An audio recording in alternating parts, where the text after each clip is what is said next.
যাদের দিন শুরু হয় কঠোর পরিশ্রমে কিংবা যাদের মাস গুনতে হয় বেতনের আশায়, সেই সকল মধ্যবিত্ত নিম্ন আয়ের মানুষের বড় কোনো রোগ কিংবা সড়ক দুর্ঘটনার কবলে পড়লে একমাত্র আশ্রয়স্থল কিংবা আরোগ্যের প্রতিষ্ঠান হচ্ছে Sylhet M A Usmani medical college হাসপাতাল।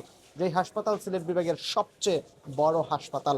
এখানে রুগীরা চিকিৎসা নিতে আসলে প্রায় হরহামেশাই আমরা শুনতে পাই নানান অভিযোগ চিকিৎসা নিয়ে।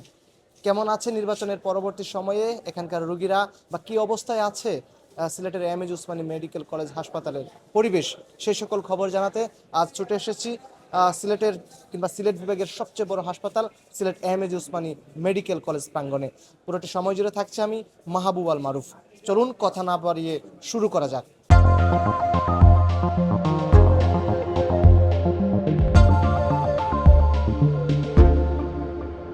এটা তো মেডিকেল, হাতে সিগারেট, এটা তো বারান্দায় বসে খাচ্ছে, এটা একটু ঠিক ঠিক না? ঠিক আছে, কিন্তু রুগী নাই, তো ফলাটের মধ্যে। বাংলাদেশের সিলেট বিভাগ, যেখানে 2022 সালের জাতীয় আদমশুমারি অনুযায়ী মোট জনসংখ্যা 1,10,34,952 জন। সিলেট জেলা, সুনামগঞ্জ, হবিগঞ্জ ও মৌলভীবাজার, এই 4 জেলা নিয়ে গঠিত সিলেট বিভাগ। এই অঞ্চলের মানুষের চিকিৎসা সেবার সবচেয়ে বড় ভরসার জায়গা এমএজি উসমানী মেডিকেল কলেজ হাসপাতাল। বর্তমান তথ্য অনুযায়ী প্রতিদিন এখানে প্রায় 500 থেকে 700 রোগীর ভর্তি ও ছাড়পত্রের মধ্য দিয়ে দিন অতিবাহিত হয়। নিম্ন ও মধ্য আয়ের মানুষের একমাত্র আশ্রয়স্থল এই হাসপাতালটিতে একসময় নানান বিড়ম্বনা ও ভোগান্তির মধ্য দিয়ে চিকিৎসা সেবা নিতে হতো। সামাজিক যোগাযোগ মাধ্যমে সেই সব চিত্র তুলে ধরার পর বিষয়টি গুরুত্বের সাথে দেখেন আলোচিত ম্যাজিস্ট্রেট ও সিলেটের বর্তমান জেলা প্রশাসক মোহাম্মদ সারোয়ার আলম। তিনি একাধিকবার অভিযান পরিচালনা ও তদারকি করেন। এর ফলে দালাল চক্রের দৌরাত্ম্য কমার পাশাপাশি হাসপাতালের পরিবেশও অনেকটাই সংস্কার ও শৃঙ্খলবদ্ধ হয়েছে। তবে চিকিৎসা নিতে আসা রোগীদের স্বজনদের দাবি, নিয়মিত নজরদারি ও প্রশাসনিক তৎপরতা অব্যাহত থাকলে সিলেটের এই বৃহত্তম সরকারি হাসপাতাল আরও সুন্দর ও সুশৃঙ্খল পরিবেশ ফিরে পাবে। অসুবিধা ওষুধ যদি আমরা একটা ইমার্জেন্সি রুগী লইয়া আইলাম, তার মধ্যে যদি ওষুধটা পাইতে আমরা বিরাট কষ্ট হয়।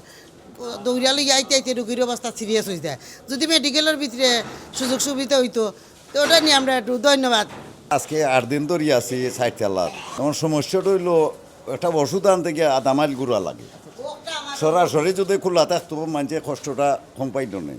এটা মহিলা গিয়া ওষুধ আনতে বাক্কা ভোগান্তিও। আমি আমার বাতিজা লইয়া আসছি এখানে। আসার পরে চিকিৎসা আগতাগির খুব ভালো।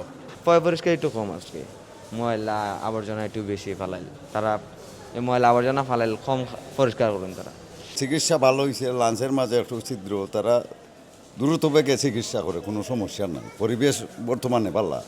সিলেট বিভাগের সবচেয়ে বড় হাসপাতাল M A Usmani medical college, যেখানে প্রতিদিন 600 থেকে 700 রোগী এখানে আসছেন। নির্বাচনের পরে কতটুকু সংস্কার হয়েছে সেই বিষয়টাই জানতে আমরা এসেছিলাম সিলেটের M A Usmani medical college হাসপাতালে। এখানকার রোগীর অ্যাটেন্ডেন্ট যারা আছে তাদের সাথে আমরা কথা বলার চেষ্টা করেছি। যতটুকু জানতে পেরেছি তাদের সাথে কথা বলে বা তারা যতটুকু বলেছেন আমাদের, আগের তুলনায় বর্তমানে অর্থাৎ নির্বাচন পরবর্তী সময়ে সিলেটের এম এ উসমানী মেডিকেল কলেজের যে ভোগান্তির চিত্র সেটি কিন্তু আগের তুলনায় কিছুটা কমে গিয়েছে। হয়তোবা আগামীতে আরও নজরদারি যদি এখানে বাড়ানো হয় তাহলে সিলেটের এম এ উসমানী মেডিকেল কলেজের পরিবেশগত দিক থেকে শুরু করে সাধারণ মানুষের ভোগান্তিটা কিছুটা লাঘব হবে বলে আশা করছেন M A Usmani medical college হাসপাতালে সেবা নিতে আসা সাধারণ রোগী এবং রোগীর স্বজনরা। মাহবুব আল মারুফ, এবিসি টেলিভিশন, সিলেট।